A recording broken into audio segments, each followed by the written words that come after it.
Gaurko ekintza hau antolatzeko orduen, buruen eduki genduen ideia bat ekarri nahi genduen herrire.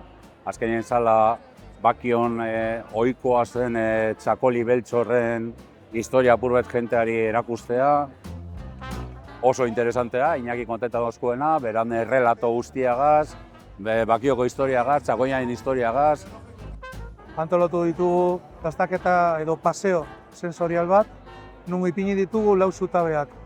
Hasi gara jatorria kontzeptuan, hitzetan, bigarrena izan da ondarea, babesteko dekogun altxorra, hirugarrena izan da estiloa, jakiteko zelan matz mota berdinarekin ardo desberdinak ekoiztu alditugu, eta amaitzeko terruak kontzeptua azaltzeko zelan hemen jakiten dugu gero eta gehiago.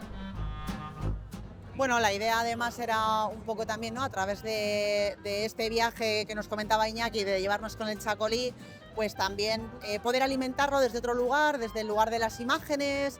Pues lo que nosotros estamos utilizando son, por un lado, el chacolí, que también era como otro elemento que habitualmente igual no usamos a la hora de crear, pero como introducirlo, y luego también usábamos la tinta. Y sí que tenemos algunos elementos secos, como el carboncillo, pues también pensando mucho en la madera, por ejemplo, también, ¿no? Que está también como muy relacionada con el vino. Al final lo interesante de usar el chacolí tinto como material es que como que de alguna manera el cuadro sigue cambiando con el tiempo. Ederto batek, pilo guzteaz, berez ez totxakin zebez txakoline gorri zeneo baltan ganien, eta oso guztere. Azalpenape politxo, marrazkide politxo, montaji itzel guzteaz. Bueno, ondo, esperientxe barrize, gu hemen bakizu, ni bakizu terranaz, eta, bueno, lehen atxine baserrezetan eta sarri etxen zan. Gure amamak eta betxen zeurien txakoline eta beti etxen zan, baltza hemen.